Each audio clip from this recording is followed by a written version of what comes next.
I'll just check on my phone. Hang on a sec. Here we go. Let's go on my phone and tell you.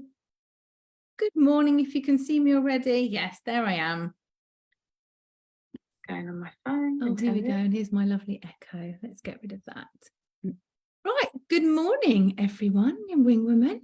I hope you're having a lovely morning. I was just saying to Claire, this session nearly came live from my car because I had a very early appointment. I actually took the kids to school in the car, went straight to my appointment, and then as life happens and we get a curveball, the M1 was closed to come home, which obviously has a knock-on effect on everything else. So, but I made it home with 4 minutes to spare. I've had time to run to the bathroom, put a bit of lip gloss on, and instruct in a kind way my partner to make me herbal tea. So I'm all good.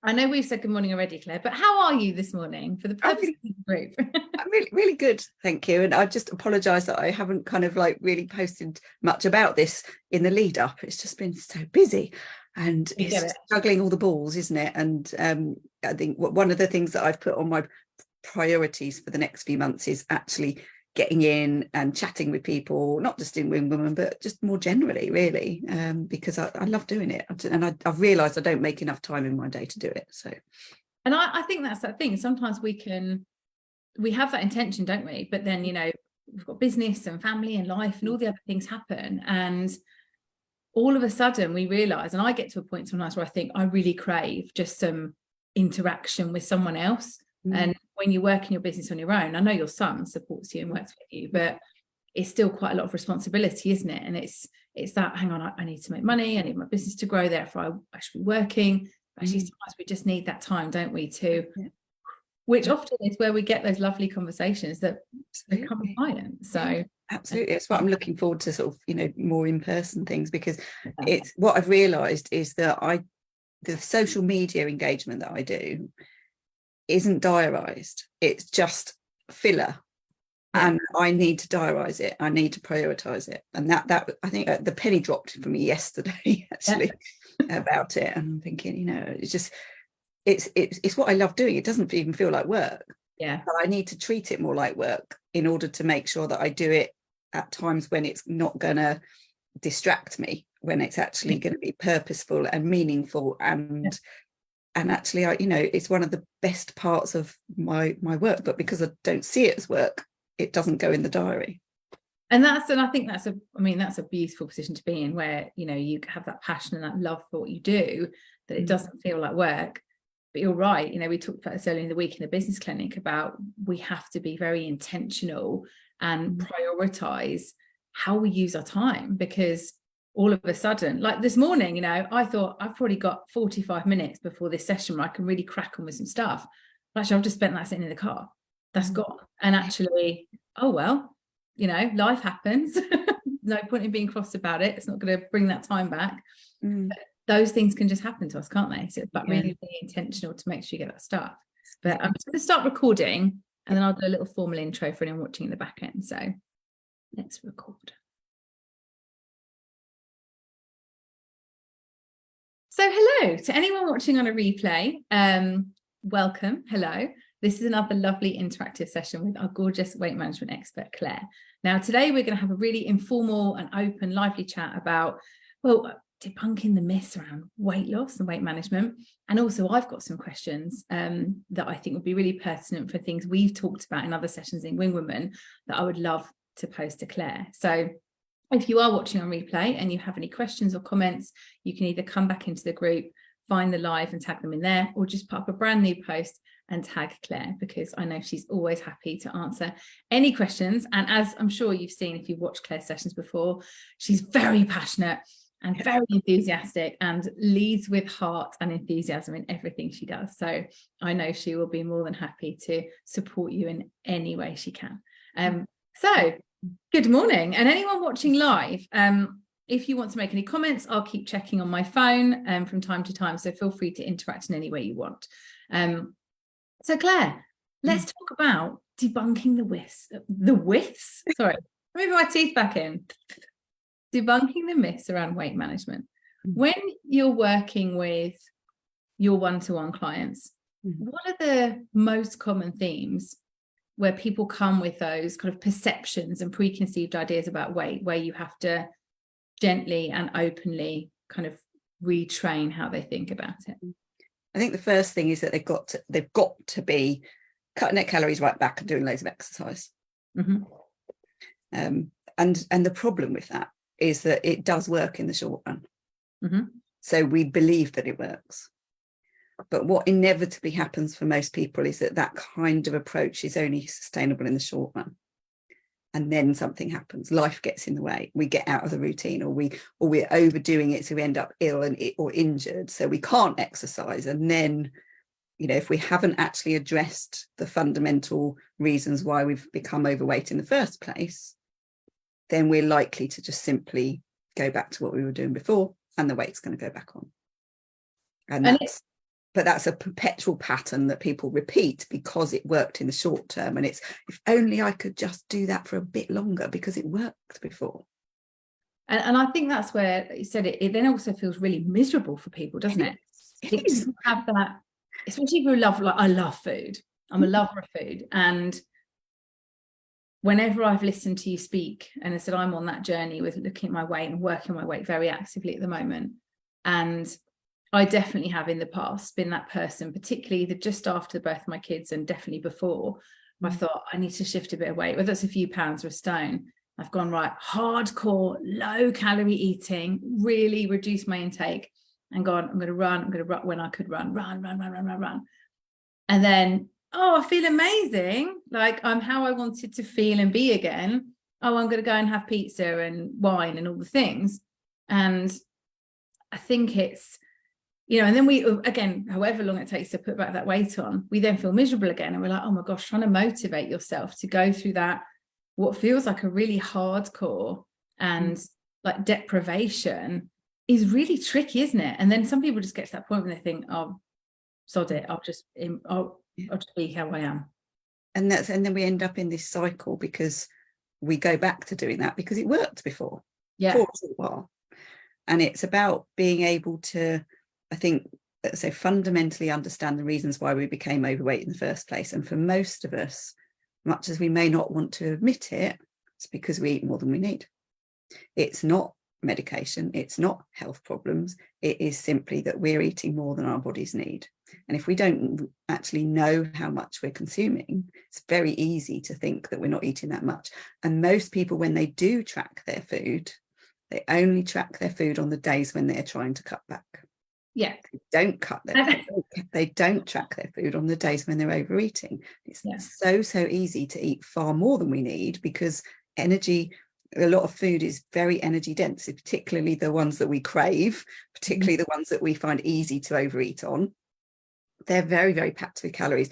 So if you think about, 1 pound of fat is 3,500 calories.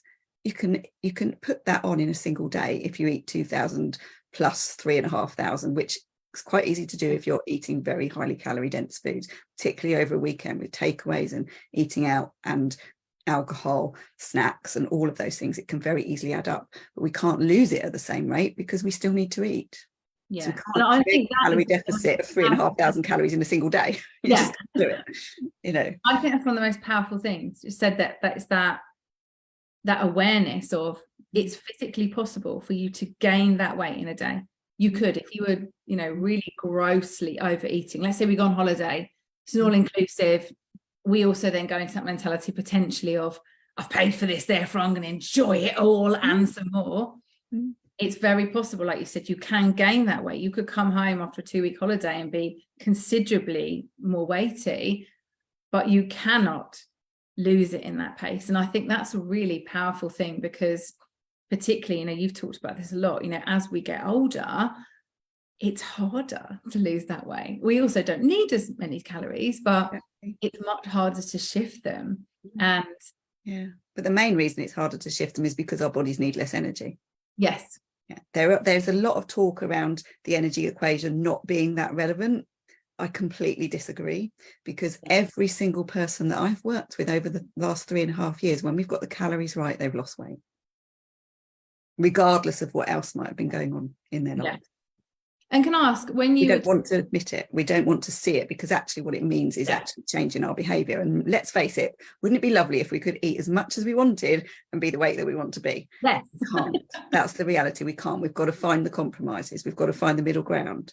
And we've got to learn how our bodies work and understand that actually when we go on a diet or when we decide we want to lose weight, in whatever way we want to do it, we immediately put ourselves into conflict with our biology. Yeah. Because what is hunger at the end of the day? Hunger is a survival instinct to tell you to seek out food because you're not getting enough, or your body doesn't think you're getting enough. So as soon as we try and cut back, we're going to get hungry. So we've got to learn how to manage that. We've also got to understand that actually losing weight is not something that we're designed to do voluntarily. So of course, as soon as we try to do it, we again, as I say, we're fighting our biology. So that is always going to be really hard at some point, because our bodies will let us get away with it for a short period of time, but eventually they will start conserving energy, and we'll get tired, we'll get injured, we'll get ill because we're not getting enough. If you think about when we're reducing the amount of food we're eating, we're reducing the amount of nutrition we're taking in. And it's like, you know, if you're also doing a lot of activity, or you're very busy or very stressed, and you're trying to reduce the amount of energy you're taking in, it's like trying to drive to Scotland on half a tank of fuel and not expecting to fill up along the way. Yeah, absolutely. You're not going to get there. You're just not going to get there. So what we've got to do is learn how to work with our bodies and learn how to manage this conundrum, as opposed to go all in and then expect the impossible, because that's literally what we're expecting, is the impossible, pretty much, for most of us. Yeah, you do hear some people say, oh, well, I only did this, but most of us, you know, 2/3 of the population are overweight. Yeah. The other third, or a vast majority of the other third, are probably struggling not to be overweight. Yes.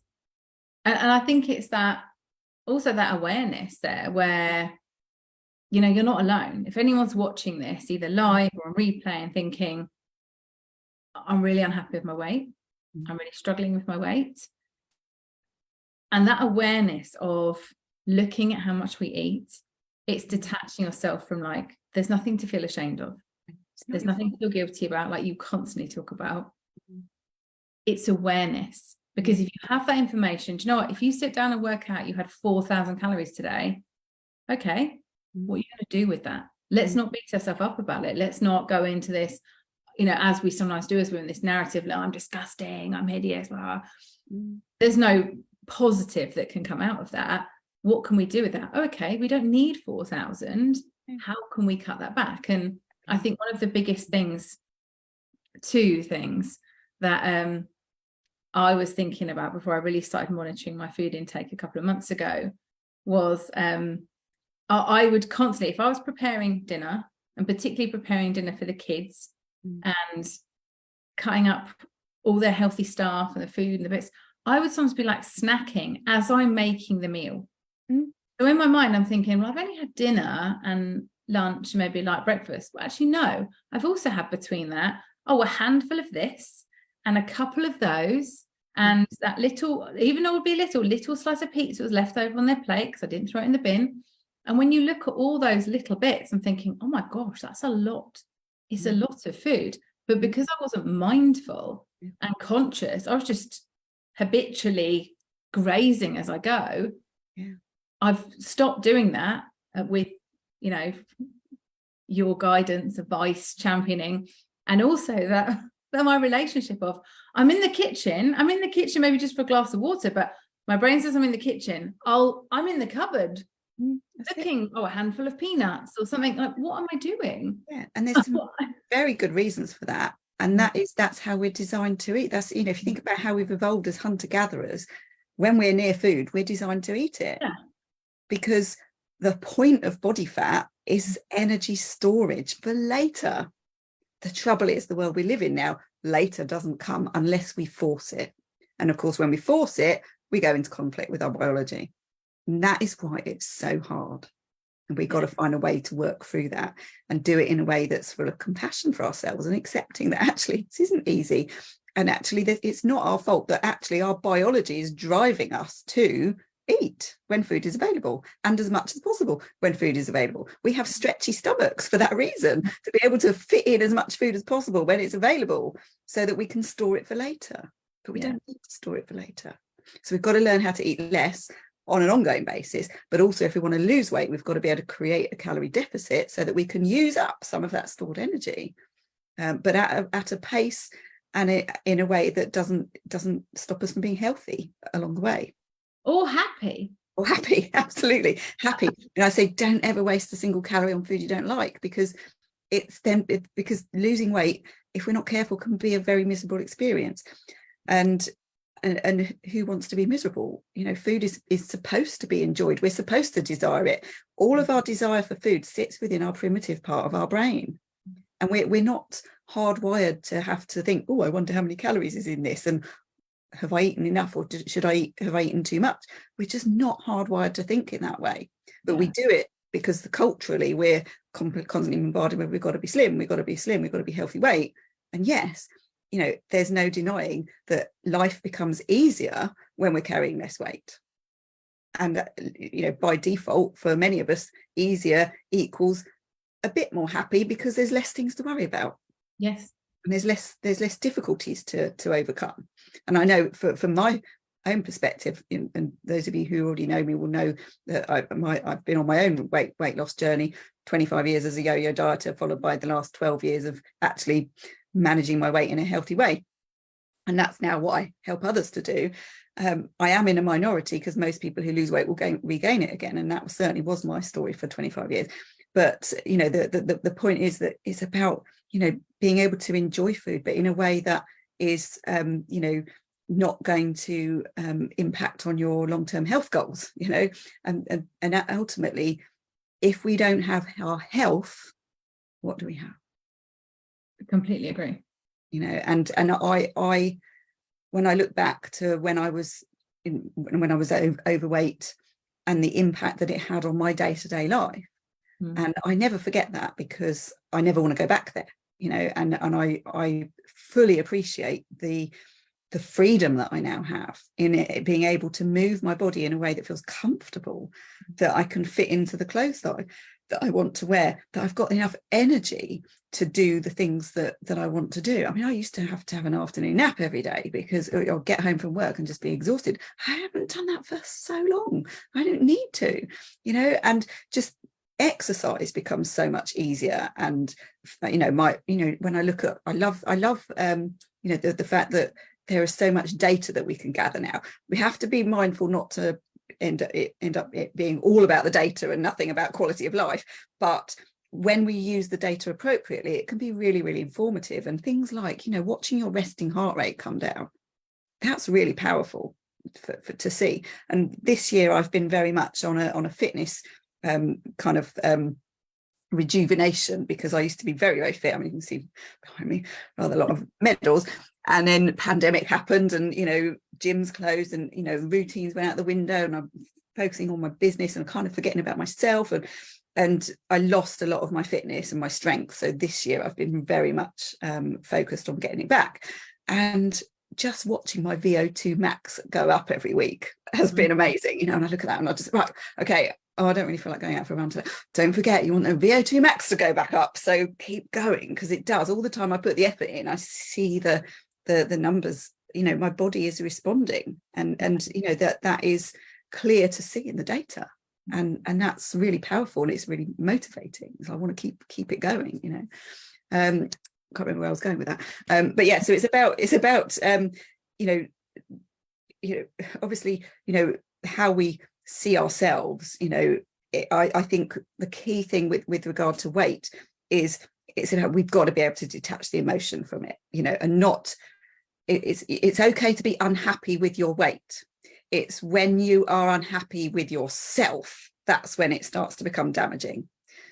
So it's about, do you love and respect yourself enough to want to look after your health? I think that's the key question to ask. And I think that's beautiful, because now I shared this with you the other day, and I just want to read Roxy's comment. I went to the doctor, so I could not understand why I was putting on so much weight. Claire helped me get to the bottom of it. Too many calories going in. Yeah. And it sounds so simple, doesn't it, when you say it? But actually, I think because sometimes we hear that and there isn't that story behind it that you've really beautifully explained and told us about many times, Claire, that actually, as we get older, we don't need as many. So unless we're doing something to counteract it. If we're actively you're doing something running to every counteract day it, or doing something. yeah, or weight training is very, very good. But yeah, in the same position, let's say activity level we were in when I was 20, I don't need as much food I was eating when I was 20, when I was running around and all the things. And I think sometimes that part of the puzzle is missing from our knowledge. So we just think, oh, I'm eating a bit less. Why? And then, like you said, I'm miserable. And then I get into that point where it's really impacting your self-worth. That's when it's a problem, isn't it? And what advice would you give to someone who is thinking, I am in that position where everything feels unachievable? I've really struggled with my weight on and off, let's say for a number of years. What's the first basic step they can do? Something really practical they can do every day? Just keep a diary. Yeah. Keep a diary of what you're doing, because then that gives you some really good insights, and then you can start to look at what needs to change and what's, it's not necessarily about overhauling your whole life. I mean, another kind of myth that people I'm not saying necessarily it's a myth, because obviously it's different things suit different people, but that the only way to lose weight is to go on a diet, to follow a program. That's not the case. It's very, very doable to just look at what you're currently doing and seeing where the extras are coming in, and look at, well, what can reasonably change. I'll give you two examples. When I really started being honest with myself, because that's the key thing, we've got to be honest with ourselves about what we're doing. It's all very easy to say, oh, I'm not eating that much, but actually when we start writing it down and we can see where the extras are coming in, it's very clear to see where the calories are coming in. And it's obviously calories and nutrition go very well hand in hand, but calories is the most important thing, because you can eat the healthiest diet in the world, and if you're still eating too much energy from that healthiest diet in the world, you're not going to lose weight, and you might even still be putting it on. So calories, and obviously then looking at what your calories are constructed of, is a good second thing to do. So look at the two together. But firstly, just keep a diary and track what you're currently doing, because people say, oh, I'm going to go on a diet and I'm going to track at 1,200 calories a day, which in my opinion for most people is too low. That's another story. But let's just say we agreed on, or they want to do 1,500 calories and they track 1,500 calories. Now that's okay, but actually you don't really learn anything from that. Where we learn is by assessing what we're currently doing, and then look at where we need to make the changes. So back in, I think it was 2006, 2005, beg your pardon, towards the end of 2005, and I was in this sort of state of mind of thinking, I don't understand why I'm putting weight on. I don't think I'm eating that much. And I literally just decided, rather than think, right, I'm going to go on a diet, I just thought, I want to understand actually how much I'm eating at the moment. Yeah. And I was coming in at 3,500 calories every single day, minimum. Oh. Yeah. And how did you feel when you saw that in front of you?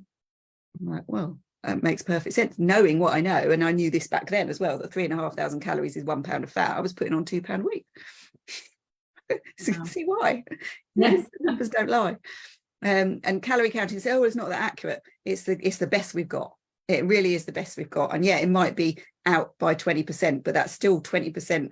It's still 80% more accurate than not tracking at all. I was going to say, there's no awareness whatsoever. Yeah, exactly. So it does give you, what it does is it gives you the knowledge and the insight. And you will have heard me say this before. One of the best analogies, I think, is if you said to someone, if someone came to you and said, God, I'm really worried about money. I can't understand why I keep getting into debt, and I don't know what to do. You wouldn't say to that person, oh, don't worry about it. Just eat, or just spend as much as you like. Don't look at the prices. Don't look at your bank balance. Just ignore it. You wouldn't say that, would you? But that's what we tend to say to people when it comes to managing their weight. Don't weigh yourself. Don't track, because that's just going to make you obsessed. But actually what it does, if you take the emotion out of it, is it gives you the information that you need to be able to make better decisions. And calorie counting, tracking food, when I say tracking food, I'm talking about, using an app that's going to track the calories, the protein, fat and carbs. Those are the main things that we need to be concerned about first and foremost. Yes, obviously things like sodium and sugar and all of that sort of thing, yes, and fiber, but first and foremost, if we're looking at weight, we need to be looking at calories, protein, carbs and fat, just those, and just assess what's currently going on and how far we might be from the ideal, and then we can start to look at where can we actually make changes. But by tracking what we're doing and be really honest with ourselves about our current lifestyle and not be in a hurry to do the knee-jerk, I've got to do something about it right now and I've got to lose a stone in the next month, because it's when we do that and we get into that mindset that we are just starting from like way behind the start line. Yeah, we're mentally not going to be in a position where it's going to work long term. We've got to put in the effort at the beginning to build the foundations and that foundational knowledge and understanding about our current behavior, and not try and change everything all at once, because if we try and change everything all at once, all that does is add more stress. And if we're already busy and stressed, it's going to be really difficult. Likewise, thinking, all right, I need to go on this diet and I need to go and buy all this shopping and food that I don't recognize or even like, and I've got to follow this for the next month. How long do we tend to last on those things? Yeah, that would be like 2 days for someone, wouldn't it? Yeah. So rather than that, it's like looking at what you currently do. You eat the way that you do because you like it at the end of the day. So why take that away? Let's look at what small changes we can make to be able to actually bring us down to the point where maybe we're even then in maintenance for a little while. Because if we're in the position where we're actually gaining weight, to go from the way that we're eating to gain weight to then try and lose it is a massive step. Yeah, you're literally swinging the pendulum 180, aren't you, if absolutely. You're really overeating. And I think it's also this association. Actually, I'll just touch on what you're saying there first, because this is something like in my one-to-one work, and I talk about in here as well, because it's so important that it's the tiny changes, the tiny change each day, the compound effect of that over 3 months, 6 months, a year is huge. And it won't feel like you're trying to make this like lifestyle overhaul. I mean, it's exactly as you've described. If we're saying, today's day is, I eat, a fried breakfast and I have a McDonald's for lunch and I have pizza for dinner and I lay on the sofa, and you're going, tomorrow I need to have, half an avocado and 3 grams of lettuce for lunch, and then I'm going to lick a satsuma for dinner. Oh my gosh, it's going to be miserable. Like you said, completely unsustainable. And your body will be like, what? And then your brain will think, this is too difficult. I'm going back to having fried breakfast. Exactly. And actually, I don't really want to lose weight that badly. Yeah. The stakes aren't high enough. So it's about, that's just an important point I want to come back to about the stakes being high enough. But so it's like, if you know that your portion sizes are too large, but generally speaking, and maybe you snack a fair bit through the day, then maybe the simple changes are reduce your portion sizes and then restrict from, or not restrict, I don't like using that word, but cut down from 4 snacks to 2 snacks, and which are the best snacks. And I was talking, because my background is in really behavior change over weight loss. I just focused on weight loss because I'm so passionate about it and been on the journey, but I also went on my own journey around stopping smoking as well. And I was talking to somebody recently who's a client of mine who is also wanting to stop smoking, and obviously I don't advise trying to do everything all at once, but we had a bit of a chat because she's like, I know I'm really smoking more than I want to, and I'm not quite ready to stop yet. But I said, right, okay, so let's look at all of the cigarettes that you're eating through the day. And smoking even cigarettes, that's the problem through the day. Which ones are the absolute ones that you just know that you don't want to live without at the moment? So the first one in the morning and the one after my evening meal. So right, okay, so they're the ones we're not going to touch them. But the other ones are fair game. Where can we look at what could you do instead in place of those other cigarettes? And it's the same principle here. So rather than trying to get rid of everything, it's looking at where can we make the changes. So the portion sizes, just using a smaller plate is a really good trick for the brain. That's what I was going to say. Yeah. Isn't it a massive game changer, that thing of, we have at home these, and we only use them if we have guests around, but they are enormous. They're like charger plates. And I think, if I dish up a meal on those, it looks like it's hardly any food. Whereas if I use that on our much smaller plates, it looks like you've got a pile of food. And you think, it's the same food, Yeah. but you've just changed that perspective. And it's things like that that can be absolutely huge, can't they? Absolutely. And we can train ourselves to accept less food over time. So if we practice smaller portions, if we then go back to, maybe a month later to the bigger portions, we won't be able to eat them, because it's very complicated how it all works. And I don't think science has really kind of got to the bottom of it yet, between the connection between the stomach and the brain, and what says to the brain, we've had enough.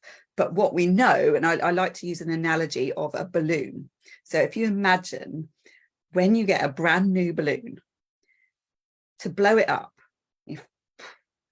oh God, can't blow it up. You have to stretch it a little bit to make it blow up, don't you? And then you manage to get it so far, and then it kind of stops, and then you can push past and you can get it to go bigger. Yeah. And that's what happens when we eat more than we need. We're pushing past that point. And of course, once we've started learning how to eat less, we stick at that kind of resistance point. And then, of course, if we then try and eat a bigger meal later, it's like what we don't want to do is push past that resistance, because if we do, we're going to blow the balloon up again. And I think on that point, because you're talking about stopping when we're full. And this is something that I described the other day in the social session. Said there, I went for a meal with my partner the other day, who also has been, we have really changed the way we have been eating in the last few months. Like dramatically now when you look back, but not immediately dramatically.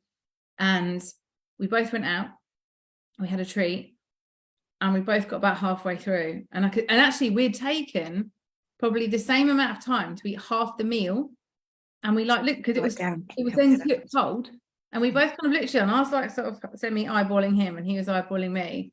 And we looked at each other, and he went, I'm so full. I was like, so am I. I'm full. Historically, I would have thought, oh my gosh, I've paid good money for this. There are people in the world who don't have anything to eat. There'll be all those things running through my mind.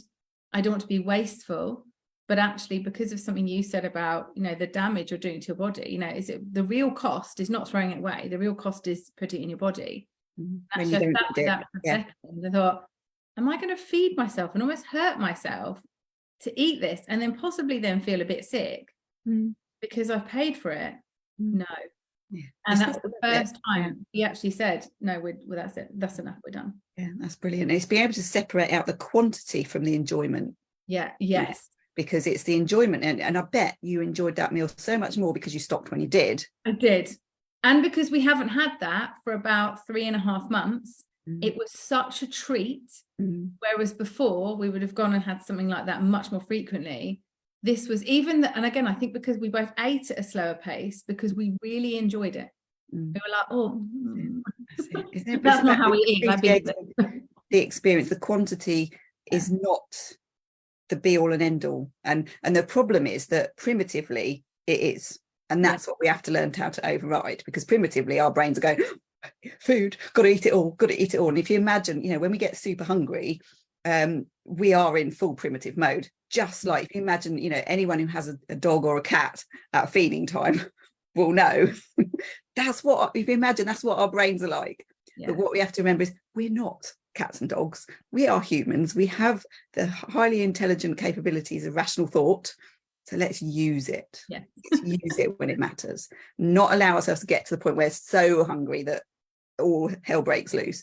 We need to not get so hungry that we get to that point. We need to be preparing ourselves so we don't get to that point. So if someone says to me, this is another myth actually, if I'm going out for a meal, that means I've got to starve myself all day until I get there. No, have something small, about 100 calories, about half an hour before you're due to look at the menu. Or you go into that mode of it's like going to the supermarket hungry, isn't it? I see everything, then you're like, I want this, I want that. You're like salivating going around the aisle. Actually, you don't need that. It's because your body is sending you that signal and you're in the arena of joy. Exactly. Yeah.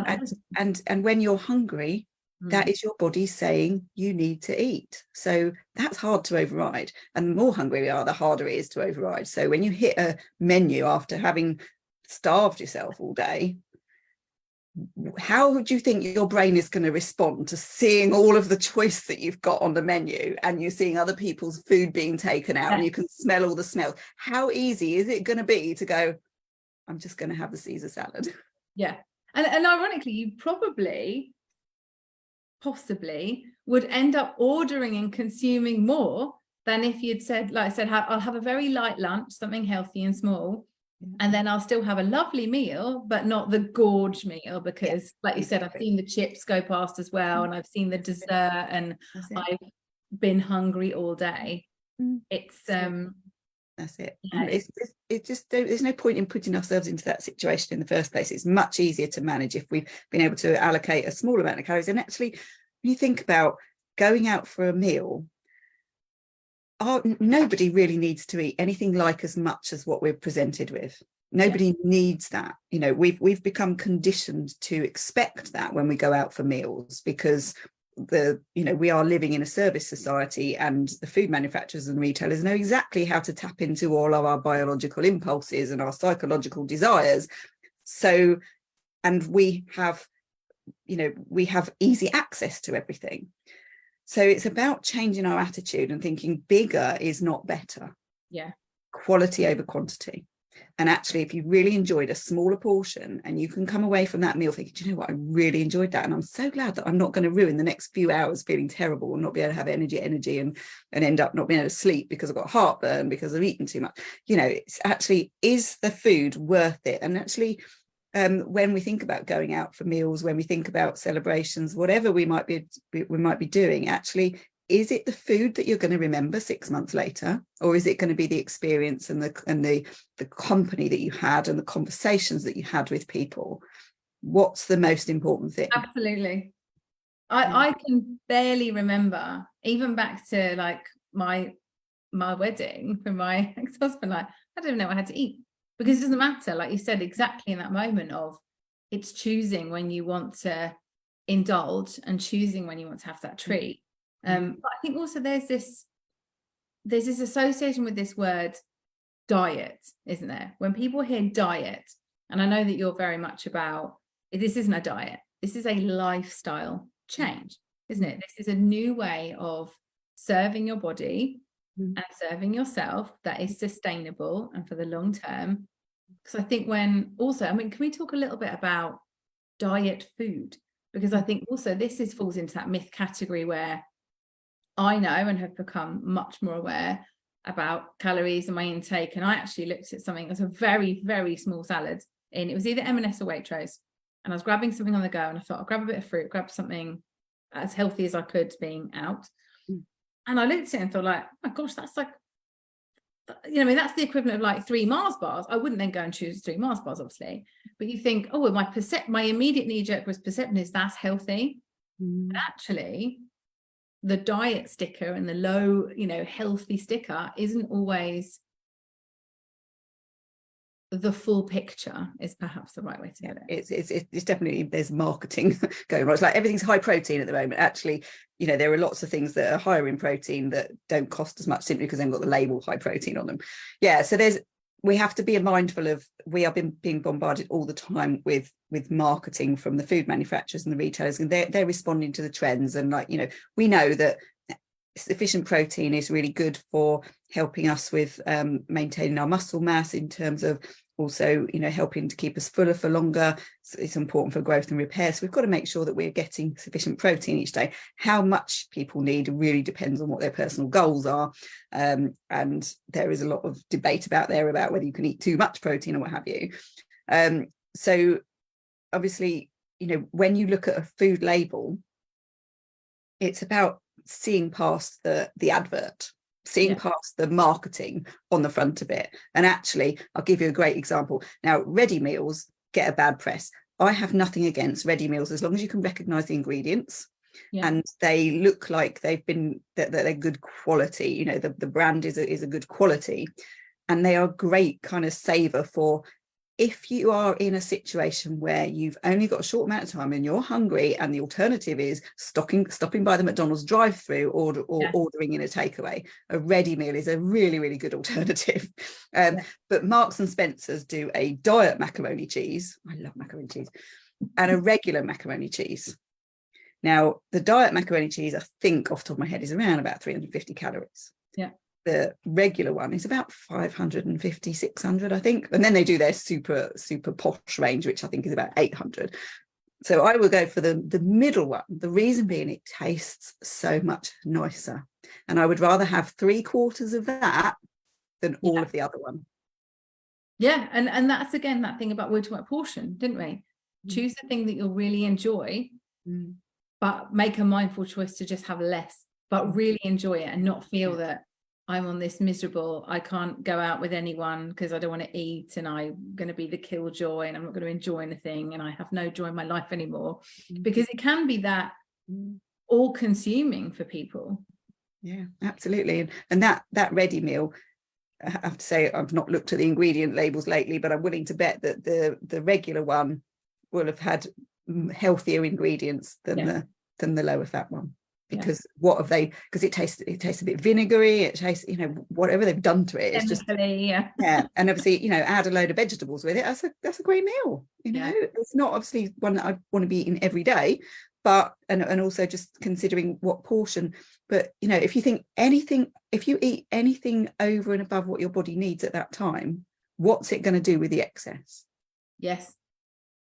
So this is, again, thinking about big meals. Nobody needs, unless we're not going to be eating for a very long time or we're only eating one meal a day or something, we do not need big portions. We just don't, and it's recognizing that and thinking, actually, this is how much I need. I don't need the rest, because all my body is going to do with it is turn it into fat. I don't want it to turn it into fat. So this is not serving me to eat any more than I need. But so also things like a lot of kind of like bars and snacks and things. I think it's always looking at something I heard fairly recently, and I can't remember who said it, but I just thought it was so good. If your great grandmother would recognize it, it's okay to eat it.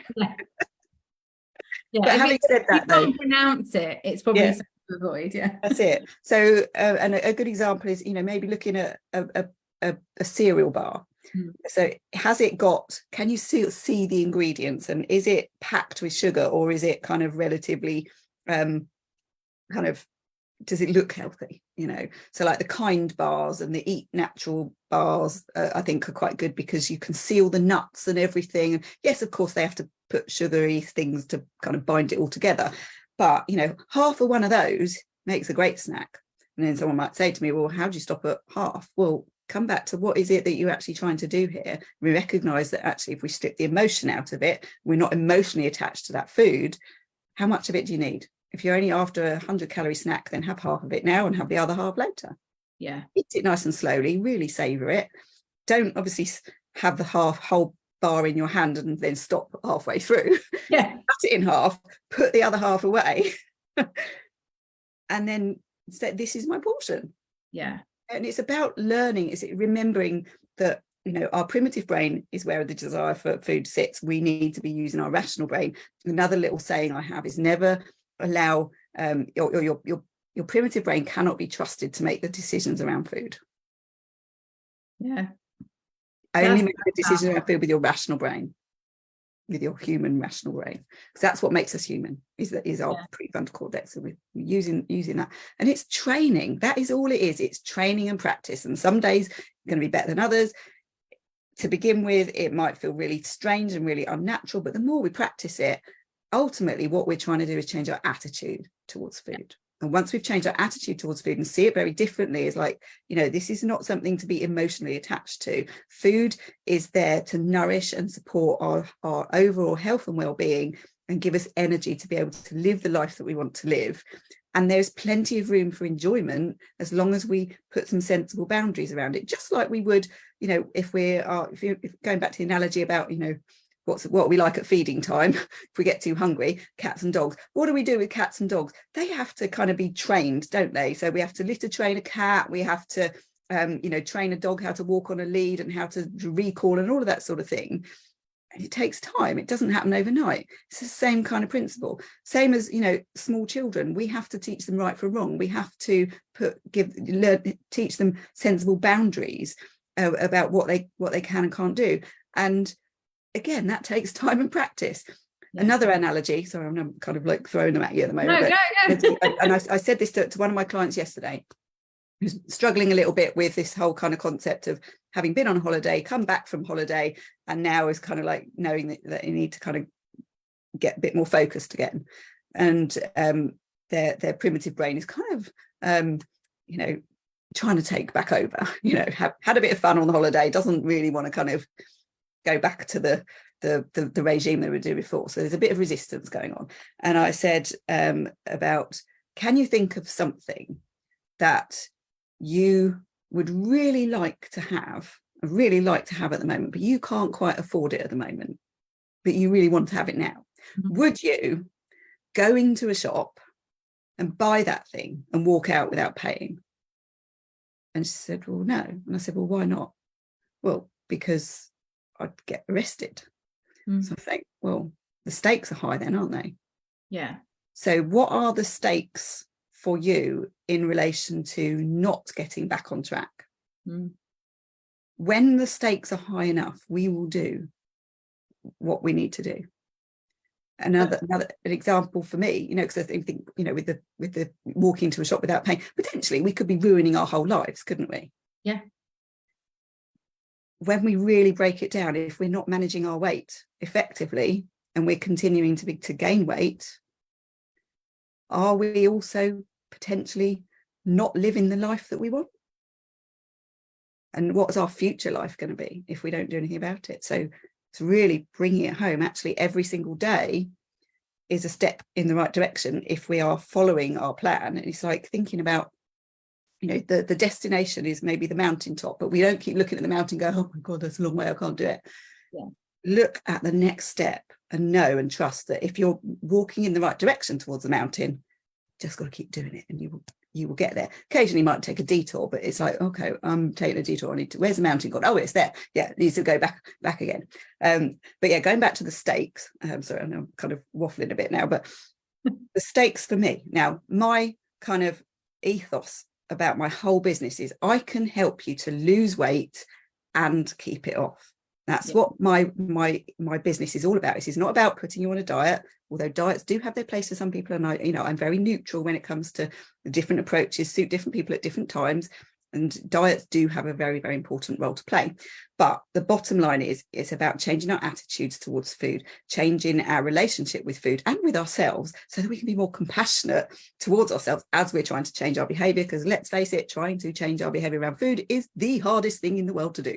Whether we realize it or not, it is. And that's why 2/3 of the population are overweight. But getting back to what I was saying, so my business is I can help you to lose weight and teach you how to keep it off for life, so that you'll never have to go through the process of trying to lose weight again. Yeah, there is no reason why we should ever gain weight, really, when we kind of get our everything sort of in place. So if I was to now start gaining weight, what would that do to my credibility and my business? Bearing in mind, this is what I'm teaching other people how to do. Yeah, absolutely. So I'm not going to gain weight. Because if I did, I wouldn't have a business, or I wouldn't feel authentic in my business to be able to do that. Now, that's not to say that, there's plenty of other people out there who support people with managing their weight who are also going through their own weight struggles. So that's not to belittle that, but they may not be saying, I'm going to help you keep it off. They may be saying, I'm going to help you to lose it. It's the keeping it off bit for me that is the kind of, I think, the what I'm most passionate about. And I think that's the thing that I'm going to make a slight generalization, but the majority of women struggle with. Actually, I think we could all tell a story where I go, I lost this weight, I lost this weight, I lost this weight. And they're like, what happened? I'm not sure, but somehow I gained it back and the journey went. And that power, when you say, I think that when you opened and you were saying, let's be really honest, it's hard. Losing weight is hard, okay? I don't know anyone that goes, yeah, it's a breeze. I just run, I do this, all the things. It's hard. It's okay for it to feel hard because it is. Be kind, be compassionate. But imagine if this is the last time you have to do that really hard thing. And you spend the next 6 months or 12 months or however long that takes, being a little bit kinder to yourself each day, a little bit more self-aware, a little bit more mindful. one day your future self will thank you, and you'll never ever have to do this again if you continue to have a level of awareness and kindness and compassion. And I completely resonate when you were talking about the stakes, you know, because we could all look at the stakes in our own life of, you know, how is weight affecting other things going on in my body? How is weight affecting how I feel about myself? How is weight affecting my relationship, or whatever that looks like for every single person? And I think one of the biggest things that when I talk to women about confidence, it definitely in the top 3, weight comes. It's about my relationship with my weight, and I struggle. And actually, it's nothing to be ashamed of. It's okay. Like, and it's okay if, like I said, you haven't had that level of self-awareness yet. You start, like I said, you start small. Be aware of what you're doing now. Don't even change anything. Let's build the awareness of now. And then if you want to, you do something with that awareness. But it's all within your control, isn't it? With small, tiny, achievable steps. Yeah, absolutely. Yes. Roxy and Kylie and Katie are watching live. If you're still with us, hello. Morning to you all. And Roxy was saying she had got to a point where she was having to sit down to get her breath back when she got back from doing this short school run. It was exhausting. And now that so far 8 kilograms down, thanks to Claire, and I don't have that now, so I have much more energy. And I think that's amazing, Roxy, firstly. And this energy part I'd like to focus on for a second, because I think when we think about our relationship with food and eating, and then we start eating less, often we can feel, like I said, maybe, I don't know, we might have a little bit of an effect of a bit wobbly or a bit more hungry. But like you said, it's learning how to manage that and not then just going, I'm going to have the hit of chocolate, it's too hard. And the energy perspective, I've noticed that since, I mean, part of this is very focused, again, like the stakes are high in credibility. I want to become a Reiki practitioner early next year. I want to focus more on holistics and wellness as part of my life coaching. Who am I to stand there and say, I'm going to teach you to take care of yourself, and I'm not taking care of myself? That was very much part of my stakes. And in this journey I've been on the last couple of months, really respecting my body and treating myself with the respect that I treat my children's bodies and other people that I love, I have noticed a huge impact, from losing, for me, quite a bit of weight. I'm on my journey for a while, but the motivation for how I feel, I'm wearing jeans I haven't worn for 3 years. Wow. I feel like I have less chins. I don't have to breathe in. I can absolutely, I really resonate with Roxy's comment. I walk on the school run and I'm not out of breath. Like, even actually, I mean, I would laugh, Katie's watching. I sent her a voice note whilst I was walking the school run the other day, but I was going a bit faster than usual. And I was a bit like, actually, I can't do both things. I'll come back to you. But typically I've noticed that also I'm sleeping better. Like I haven't had decaf as well for a while, but that's part of my Reiki. But when I'm tired at night, the tiredness feels different. It's tiredness of my body saying I'm ready to go to sleep. It's not that tired, wired, like I'm kind of tired, but also I've had some sugar, or I had a Coke, or I had something, therefore I'm going to bed and I'm exhausted, but I'm not sleeping. And it's even just, and I haven't done anything dramatic. All I've been doing is being really mindful of your advice. I have been walking more. I have been really aware of what I'm putting in my mouth, even to the point where I'll share what I share with you. It's a bit disgusting, maybe I've never shared. I was giving my kids a little treat the other day in their tea, because they eat very healthily most of the time.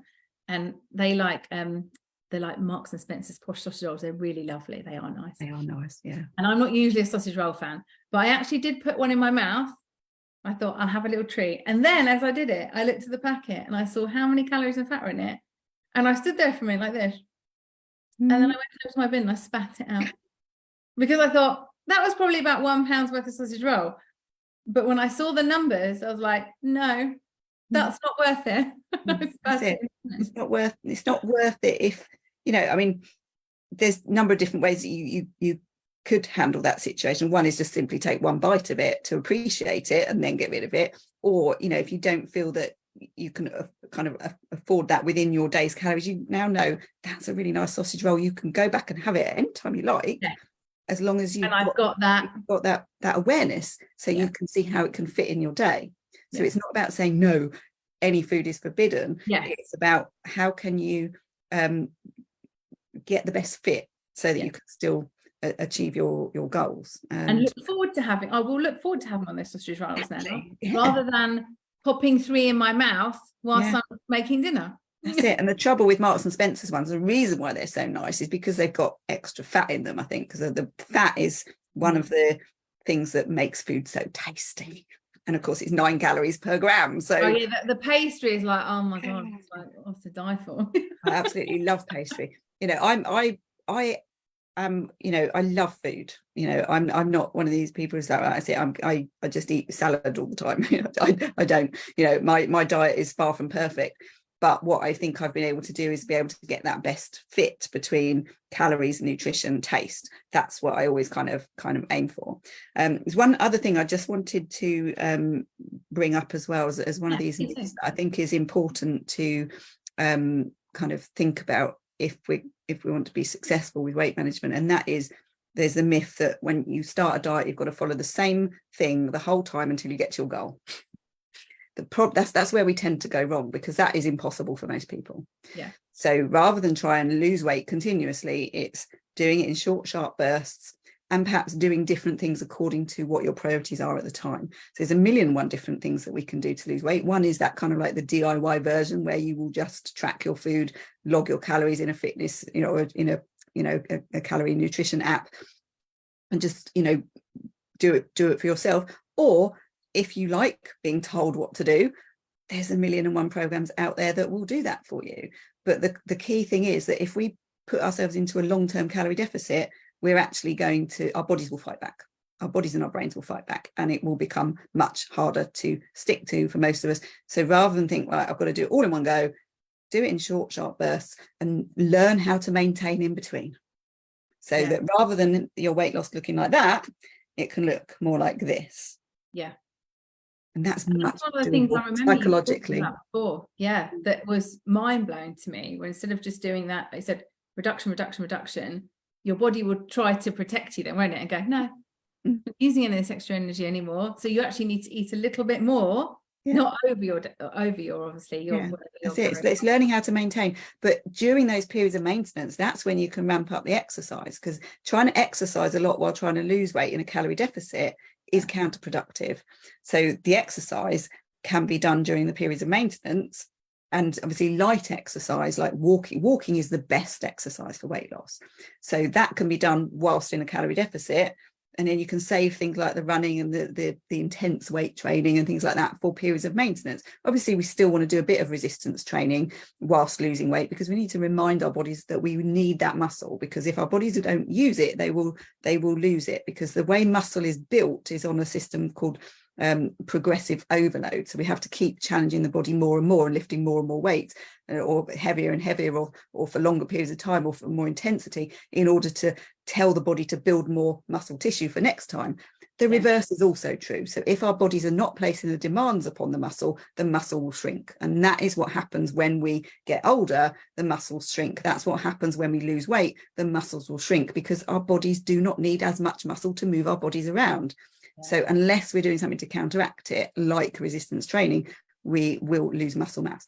So doing a small amount of resistance training, like 20 minutes 3 times a week, of just, you know, not too heavy. I mean, things like just squats and lunges and counter press ups and things like that is great. You know, just build that into your regular routine. But the actual progressive overload weight training needs to be done in maintenance, because you need surplus calories in order to be able to build new muscle tissue, which is what's happening when you're building muscle. So it's a fine balance. And this is what I've been working on all through this year. Since January, I've been working 3 times a week in the gym, building my muscle back up from what I lost before. I saw it. I hope everyone else did. You should share in the group. You're lovely. I won't do that because I don't have any muscles. Yes, look at this. This is getting really tight now. I'm not kind of planning on bulking up a lot, but I am quite enjoying the fact that I'm. Yeah, but you'll need, if you're motorcycle riding, I'm going to need some muscles if I want to manage a big bike, that's for sure. But yeah, it's all making sense now. This is why I've been doing this, because I need to ride a motorbike, but I didn't know that before. But the point is that, you know, exercise is better done during the periods of maintenance, because if we're trying to do lots of exercise whilst in a calorie deficit, we are simply burning the candle at both ends, and our bodies will not put up with it for very long. Yes, a few weeks, but any longer than that, if we want to exercise more, we need to eat to fuel that exercise and to support our recovery from that exercise, which is why it doesn't help. Apart from maybe in initial few weeks, it does not work for most people. And like you said, if you do don't that, stick at it. you burn that candle, we often get sick. I know that's sick for a few days or sick for a week. And then when we're ill, we're like, I just want some comfort food. And we kind of run the hard work. And you can see how it all kind of starts again. Yeah. So don't put yourself in that position in the first place. Roxy was just sharing that she literally cannot eat as much as she used to, which is wonderful. All the advice is working. And Katie, I think it's come back to your comment about the bar, but breaking it in half. Katie said, I often eat half of those bars, then I have the other half in my bag for ages. Yummy. But does that pick up some extra calories with like lint from the bag, bits of fluff, and a bit of hair, you know? Lovely. And Roxy said, oh no, I'll never put the weight back on now. And I think that's such a powerful place to be, isn't it? Whether in your 30s, 40s, 50s or 60s, whatever that looks like, knowing that you have that commitment to yourself of, I know I won't put it on because I have the information I need and I feel like I'm in control, which is such a beautiful and powerful place to be. Absolutely. It's mastering the primitive brain, really. That's what it boils down to. When we can make all the decisions around food with our rational brain, that's when we've cracked it.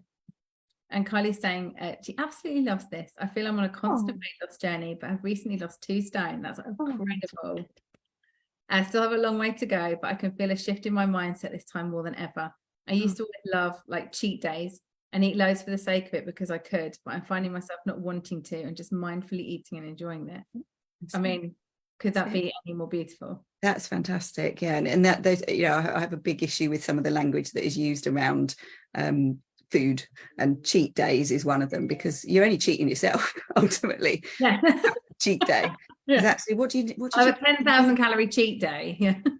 Yeah, and it's so easy to undo our hard work on those days. It really is, and it's not really any great benefit, So yeah, well done. Yes, congrats. That's incredible. And I think that's it. It's even when then it's rewarding ourselves, isn't it? Whatever that looks like, and if you're doing it from a weight perspective or how your clothes feel, because again, some people don't want to weigh themselves, some people don't want to focus on the dress size. Because again, I've worked with women who say like, I'll be happy when I'm back in my size 8 dress. I'm like, why is the size 8 important? Yeah. What is that relationship? Is it realistic you might ever get there again? Because like, I don't think my hips would ever get in that after having 2 kids.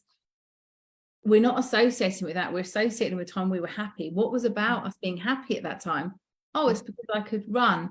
Brilliant. Let's focus on being able to run again. On that, absolutely. Yeah. I mean, I'm 2 stone heavier than I was at my lightest, and I'm far happier at this weight because I can live the life that I want to live, and I'm comfortable and I'm happy. And don't get me started on dress sizes, because I mean I've got clothes between a size 8 and a size 16. Yeah, but they're all the same size. They're all actually the same size. They've just got different labels in. Yeah, thank you, shops. Yeah, because the shops are just ridiculous. Super dry, I'm a size 16. Yeah, I was going to say, and isn't that also part of that problem? We're probably going like, again, some of these pressures that we have as women, where you could have a day where, let's say, you've worked really hard, you feel that your body is losing, you feel like you're getting more confident. You could go into the wrong shop, and I use wrong in terms of the way they would size their things. And in one shop, you could be whatever, let's just use it a 10, and that number to you might feel really motivating. You could walk into the shop next door and they go, no, you need a 16 in here. And you're like, hang on a second, I've tried really hard. And actually I was only a 14 before and I feel like I'm smaller. It's because the sizing plays a part of that. And it's not a reflection necessarily on your body or all the things you've achieved. Exactly. And it's about focusing in on you and, how you feel, and the external labels are just not relevant. Yeah. Do you feel good in what? Do you feel good when you look? When you look in the mirror, how do you feel about yourself? And I know very few people that would look in the mirror and go, I love myself every single day. But actually, even if we can show ourselves some love of like, oh, I feel like I look a bit better in this, or I look nice in these jeans. I've noticed they're not as tight. I don't feel as bloated when I wear them. It's celebrating those little things, isn't it? And thinking, That's because I was a bit more kind to myself yesterday. I didn't have the 5 biscuits. I just had it. That's it. I think I said in our chat the other day, it was interesting that I was doing with one of my coaches, I was doing an exercise. I had to write 10 statements about myself, 10 positive statements about myself. And I wrote 10 down. The first few were quite easy, and I'd start thinking a bit harder. And then I read them back to myself, and not one of them was relating to how I look at all. And that for me is massive change, because I'm so much more comfortable with who I am as a whole person, you know. And there's always going to be things about how I look that I don't like, but there's also things that I like about myself that I do like. But what I try to kind of remind myself of, and I don't really have to do this very much anymore, but perhaps what I used to do is just think, well, I don't have to look at me. So what does it matter? But then I started thinking, do you know what? I think I always feel better when I have gone to the effort of doing something nice for myself. You know, like, you know, having a nice hot bath, or, you know, doing a hair treatment, or putting a nice moisturizer on, or, you know, wearing the nicest underwear, or, you know, wearing the nice dress, and not just saving it for later. It's using these things now, isn't it? And I think the more we get in the habit of treating ourselves well in every way, it becomes easier to eat to support that as well. I completely agree. And that feeds kind of in parallel to what Alice talks about this. You know, don't save everything. Of course, some things you might want to save for best. It was like a wedding dress or something. But actually, every day, treat yourself with some kindness. Like, why are you saving the great blazer? Wear it. You know, why are you saving those shoes? Wear them. Because if you put them on and you feel fantastic, that's priceless. Exactly. You feel great when you wear that dress. Who cares if you're just going on the school run or to the dentist? Wear it, because if you feel $1 million in it, that's priceless. Exactly. Katie was just saying, I used to work with a girl who would always say she was starting her diet on Monday, and then on Friday go and get fish and chips or some crazy pizza or takeaway for lunch. It never worked for her because she went through extremes. It just wasn't manageable. All or nothing just doesn't work.